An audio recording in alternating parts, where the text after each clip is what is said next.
Hello friends, स्वागत है आप सभी का मेरे YouTube channel MK exam preparation में। फ्रेंड्स, आज के टॉपिक में हम प्रकाश के परावर्तन जो हमारे CGSEF के सिलेबस में फिजिक्स में दिया गया है, तो सबसे पहले हम परावर्तन को कवर करेंगे और इस सीरीज़ में हमारा और भी लेक्चर हमारे चैनल में अपलोड होते रहेगा।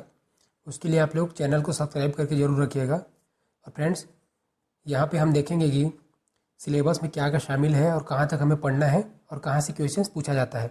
तो वीडियो को आप लोग लास्ट तक जरूर देखिएगा। प्रकाश का परावर्तन।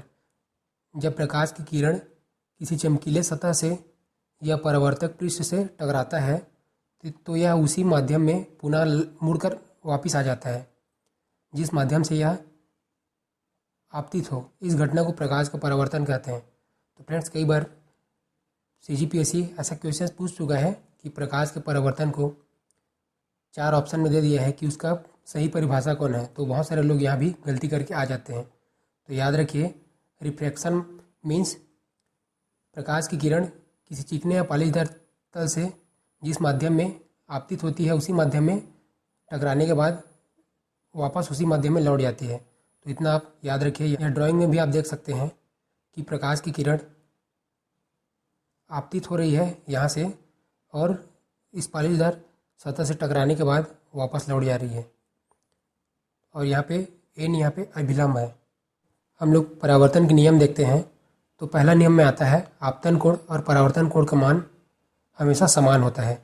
मतलब कि आपतन कोण I है और परावर्तन कोण अगर R है, तो यहाँ पर देख सकते हैं ये एक सतह है और यहाँ पे एक अभिलंब खींचा गया है। तो यहाँ पे जितना आपतन कोण रहेगा उतना ही परावर्तन कोण रहेगा।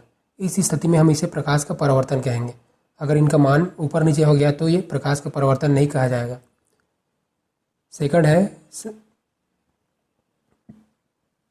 प्रकाश के परावर्तन का दूसरा नियम है कि आपतित किरण दर्पण के आपतन बिंदु पर अभिलंब और परावर्तित किरण सभी एक ही तल में होते हैं। तो यहाँ पे आप देख सकते हैं ये आपतित किरण है, ये परावर्तित, और ये जो अभिलंब खींचा गया है वो सभी एक ही तल में है। तो प्रकाश के परावर्तन के कारण कुछ सामान्य एवं अद्भुत परिघटनाएं घटित होती हैं। दर्पण के द्वारा प्रतिबिंब का बनना प्रकाश के परावर्तन की वजह से होता है। तारों का टिमटिमाना, इंद्रधनुष के सुंदर रंग, किसी माध्यम द्वारा प्रकाश का मोड़ना, ये सारे प्रकाश के परावर्तन के उदाहरण में आ जाते हैं। अब परावर्तन के प्रकार की बात करते हैं तो 2 प्रकार के परावर्तन होते हैं, नियमित परावर्तन और विसरित परावर्तन। तो पहले नियमित परावर्तन को देखते हैं। इस प्रकार का परावर्तन चिकने सतह से होता है तथा आपतित किरणें परावर्तन के पश्चात समांतर रहती है। वही अनियमित परावर्तन के पश्चात उनकी किरणें समांतर नहीं होती, अर्थात वो इधर उधर छितर बितर हो जाती है। फ्रेंड्स, यहाँ पे एक क्वेश्चन आया था CGSEF 2016 में कि सूर्य के प्रकाश में धूल के कण किस परावर्तन के कारण चमकते हुए दिखाई देते हैं। तो फ्रेंड्स, यहाँ पे इसका सही आंसर आ जाएगा ऑप्शन सी, विसरित परावर्तन के कारण ऐसा परिघटना होता है। तो यहाँ देख सकते हैं किस टाइप से क्वेश्चन पूछा जाता है। अब दर्पण देखते हैं। तो दर्पण एक चमकीला और अधिक पॉलिश किया हुआ परावर्तक पृष्ठ होता है जो अपने सामने रखी हुई वस्तु का प्रतिबिंब बनाते हैं। तो दर्पण के एक साइड में कौन सा पेंट किया जाता है, तो मरकरी और लेड को पेंट किया जाता है। ये एग्जाम में हमेशा पूछा जाता है, मरकरी और लेड। अब दर्पण के कितने प्रकार होते हैं, तो दर्पण के 2 प्रकार होते हैं, समतल दर्पण और गोलीय दर्पण। सबसे पहले समतल दर्पण को देखते हैं। तो इसका परावर्तक पृष्ठ सीधा तथा सपाट होता है। इसका परिभाषा देखते हैं। ऐसे दर्पण जिनका परावर्तक पृष्ठ समतल हो समतल दर्पण कहलाता है। यहाँ पे ड्राइंग में आप देख सकते हैं ये परावर्तक पृष्ठ है और यहाँ पॉलिश किया हुआ पृष्ठ है, तो इसे हम लोग समतल दर्पण कहेंगे। समतल दर्पण के उपयोग देखते हैं। तो इसका उपयोग घरों में चेहरा देखने के लिए किया जाता है तथा सैलून में और ब्यूटी पार्लर आदि में इसका यूज़ किया जाता है।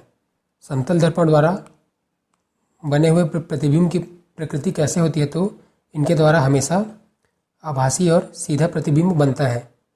दर्पण के पीछे उतनी ही दूरी पर बनता है। तो याद रखिए, सीधा बनता है, आभासी बनता है और वस्तु से उतनी दूरी पर दर्पण के पीछे प्रतिबिंब बनता है जितनी दूरी पर वस्तु रखा हो।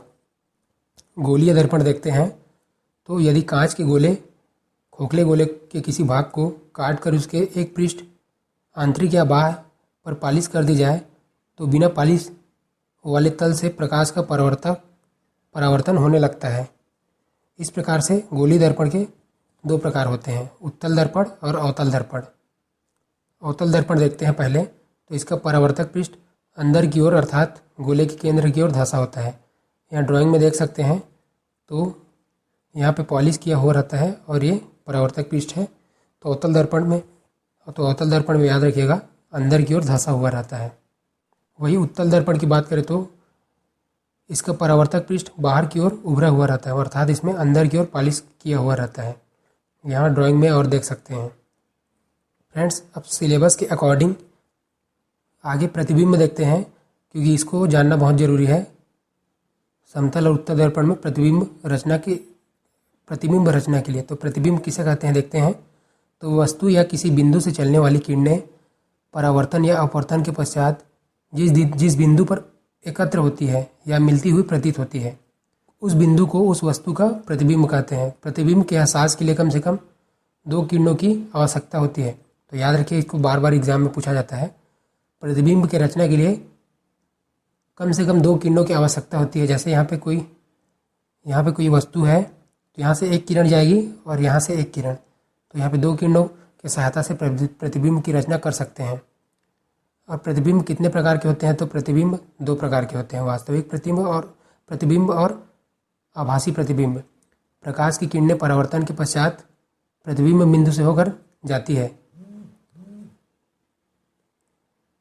तथा सदैव उल्टा तथा पर्दे पर प्राप्त होता है। याद रखिए, वास्तविक प्रतिबिंब कैसे होता है तो सदैव उल्टा बनता है वस्तु के अकॉर्डिंग और पर्दे पर प्राप्त इसको किया जा सकता है।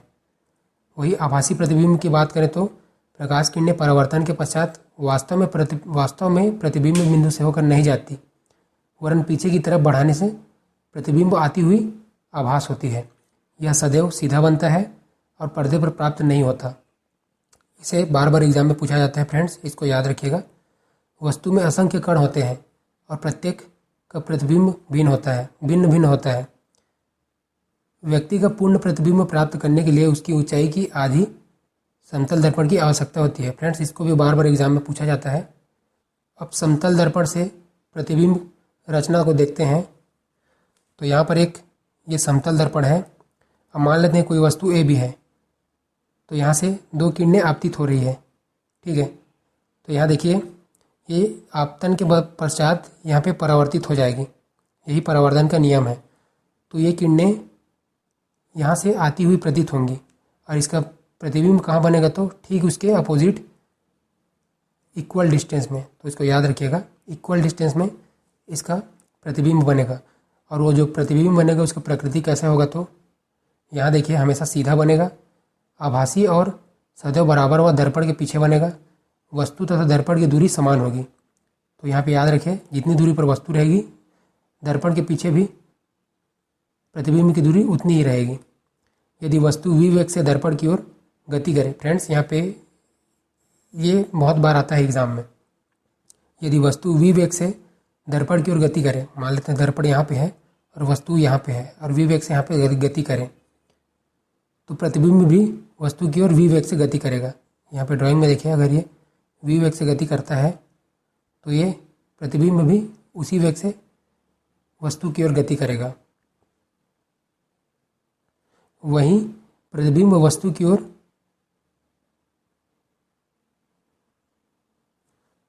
तो यहाँ पे याद रखिएगा, यदि वस्तु v वेग से दर्पण की ओर गति करे तो प्रतिबिंब भी दर्पण की ओर v वेग से गति करेगा। याद रखिए, यहाँ पे प्रतिबिंब समान वेग से गति करेगा, लेकिन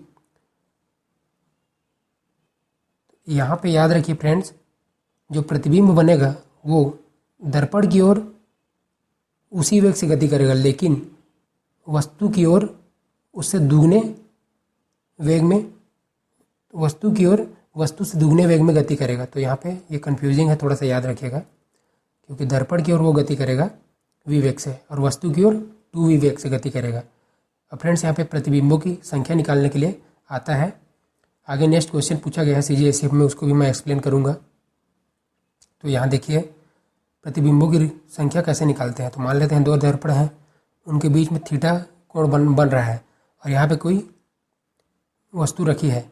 तो यदि दोनों दर्पण थीटा कोण बनाते हो तो यहाँ देखिए 360 होता है, इसे आप भी तो यहाँ पे उसके लिए हो जाएगा 360 अपन थीटा। अगर इसका वैल्यू विषम आए, जैसे 3 आए 7 आए, तो वही आंसर हो जाएगा। लेकिन 360 अपन थीटा का वैल्यू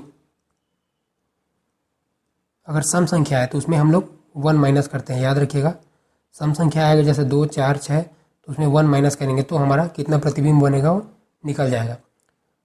और यदि दर्पण एक दूसरे के समानांतर हो तो यहाँ पे देखिए CGI में पूछा गया था कि 2 दर्पणों के बीच में रखी वस्तु का प्रतिबिंब, वस्तु की कितनी प्रतिबिंब बनेगी। तो याद रखिए अगर दोनों दर्पण के बीच में अगर 2 दर्पण समांतर रखे हुए हैं, उनके बीच में कोई वस्तु है और समान दूरी पर रखी हुई है, तो यहाँ पे थीटा का वैल्यू 0 हो जाएगा। तो इसमें रख देंगे तो इसका आंसर इन्फिनिटिव आ जाएगा, अनंत में बनेगी अर्थात। फ्रेंड्स एक और है लेटरल डिस्प्लेसमेंट, पार्श्व उत्क्रमण।